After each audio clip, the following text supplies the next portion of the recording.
म्हणून का ती प्रेम करते हो मुलावर? अहो बंगला असेल, गाडी असेल, मुलगा गाडीत फिरवणारा प्रेम करते का? अहो झोपडीत राहणारी आई सुद्धा झोपडीत राहणाऱ्या मुलावर तेवढंच प्रेम करत असते. गुणरहितम, गुणवान असेल तरी प्रेम आहे आणि गुणहीन असेल तर प्रेम आहे. मी तर सांगेन जरा वांडाळ असणारा मुलगा किंवा आईला त्याचीच काळजी असते बघा, गुणवानाची नसते. म्हणजे लाद घालीन तिथं पाणी काढीन असा जर पुत्र असला तर आईचं त्याच्याकडे लक्ष नसते जास्त. पण जो अवगुणी आहे काळजी असते तिला, याचं कसं होईल? लक्षात आलं का?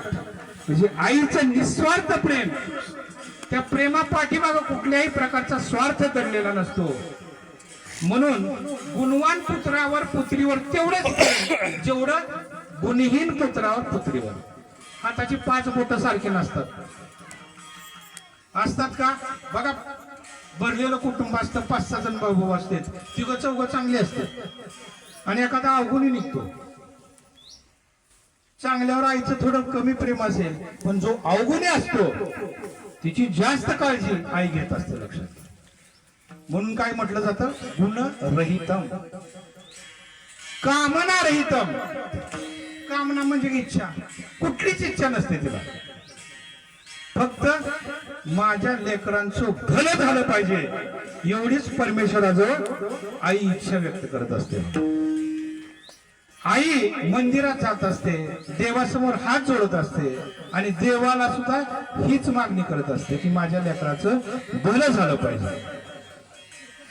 सांगायचं तात्पर्य कुठलीच इच्छा नसते का मुलांनी 5-5 तोळ्याच्या बांगड्या तिला केल्यावरच ती प्रेम करते. हो, आई कसली असू द्या,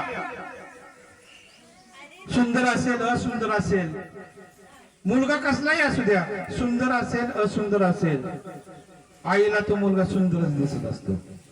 याचं कारण आहे ती निर्हेतुक कुठलीही अपेक्षा न ठेवता आपल्या पुत्रावर प्रेम करत असते. कुठलीच इच्छा नसते. कुठल्याही आईला असं वाटत नाही की माझ्या पुत्राने मला गाडीत फिरवावं, संपूर्ण भारत देशाची यात्रा करून आणावी, 10-10 तोळ्याच्या पाटल्या कराव्यात, सोनं किती का मागणार. पाटल्या केल्या म्हणून प्रेम, नाही केले म्हणून प्रेम नाही, असं कधीच होत नाही. लक्षात. सगळ्यात जास्त मुलाबाळाची काळजी करणारी कोण असते? आई असते. लक्षात घ्या. आणि कुठल्याही प्रकारचा हेतू नसतो त्या प्रेमातून. नाहीतर सर्वसामान्य प्रेम जर आपण पाहिलं तर बऱ्याच वेळा स्वार्थापोटी प्रेम करणारी माणसं आज आधुनिक काळात आपल्याला पाहायला मिळतात. कुठला तरी हेतू डोळ्यासमोर ठेवायचा आणि प्रेम करायचं. हेतू संपला की प्रेम संपलं. म्हणून म्हटले काय? गुणरहितम कामना रहितम अविच्छिन्नम. अविच्छिन्नम याचा अर्थ काय? बाकीचं प्रेम तुटू शकतं, भाऊ-भावाचं सुद्धा तुटू शकतं, भाऊ बहिणीचं तुटू शकतं, पती पत्नीचं सुद्धा तुटू शकतं. बरंच संसार चाललेला असतो. भांडणं लागली पण एक आहे हिंदू संस्कृतीमध्ये, पाश्चात्य संस्कृतीसाठी नाही, साध्या साध्या गोष्टीवरून नवरा बायकोची भांडणं होत असतात, पण परत ते बोलतच असतात. कायमस्वरूपी घटस्फोट नाहीत. आता घटस्फोटाची सुद्धा उदाहरणं वाढलेली आहेत. हा चिंतेचा विषय आहे. लक्षात घ्या. एकमेकाला समजून घ्यावं. समजून घेऊन जर संसार केला तरच चांगला संसार चालतो. साध्या साध्या गोष्टीवरून जर वादंग होत असेल तिथं आवर घातला पाहिजे. लक्षात. आई बघा, आईचं वेगळं आहे. आई निस्सीम प्रेम करत असते. बघा, नानीने खूप प्रेम केलं परिवारावर.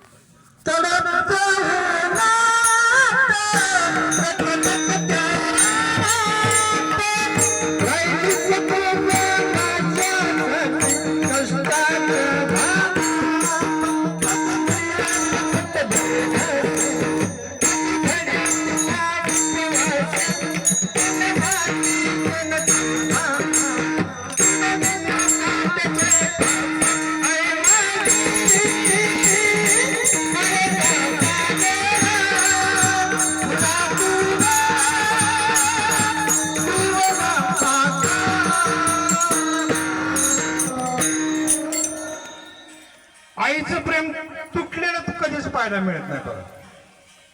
तुम्ही तिला घराच्या बाहेर काढा. काढा म्हणजे याचा अर्थ समाजामध्ये आपण पाहतो वृद्धाश्रमाची निर्मिती झालेली आहे. कारण आपलं वर्तन व्यवस्थित नाही. पूर्वी वृद्धाश्रम नव्हते. आधुनिक काळामध्ये आईला वृद्धाश्रमाचा रस्ता दाखवणारी मंडळी आहे, लक्षात आलं. तरी सुद्धा ज्यानं घराच्या बाहेर काढलेलं आहे त्याच्यावर प्रेम करणारी आई, लक्षात घ्या. म्हणून आईचं मनावरचं प्रेम कधीच तुटत नसतं. त्यामुळे संत तुकाराम महाराजांनी संतांना सुद्धा माऊलीची उपमा दिलेली आहे, लक्षात आलं का? म्हणजे देवाच्या बरोबरीचं स्थान कुणाचं असेल तर माऊलीचं आहे. संतांना उपमा देताना संत तुकाराम महाराजांनी माऊलीची उपमा दिलेली आहे, आईची उपमा दिलेली आहे. आई साधी नाही, लक्षात घ्या. आ म्हणजे काय? आत्मा. ई म्हणजे ईश्वर. जो आत्मा ईश्वराची बराबरी करतो त्याला आई म्हटलं जातं, लक्षात आलं. त्यामुळं ज्यांच्या माता जिवंत आहेत ती सगळी भाग्यवान आहेत. आणि ज्यांच्या माता दिवंगत झालेले त्यांनी किती जरी मिळवलं तर ते कमीच आहे. आपलं वर्तन, व्यवहार आणि आई बरोबर बोलणं असं असावं की तिच्या चेहऱ्यावर हास्य उमटलं पाहिजे. आपण कधीही अशी कृती करायची नाही की ज्यामुळं आईच्या डोळ्यामध्ये पाणी येईल. काय लागतं म्हाताऱ्या माणसाला? आईला काय लागत नाही, प्रेम लागतं फक्त. अलीकडे नातवंड खूप प्रेम करतात बघा आजीवर. मुला मुलीपेक्षा जास्त प्रेम नातवंडाच असतं. कारण तेवढंच प्रेम आईचं त्या नातवंडावर असतं.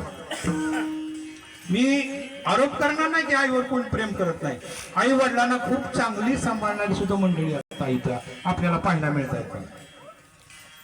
खूप छान सांभाळतायत, सेवा शुश्रूषा करतायत. आणि भावा बहिणीचं प्रेम सुद्धा आपल्याला पाहायला मिळतंय. खरंच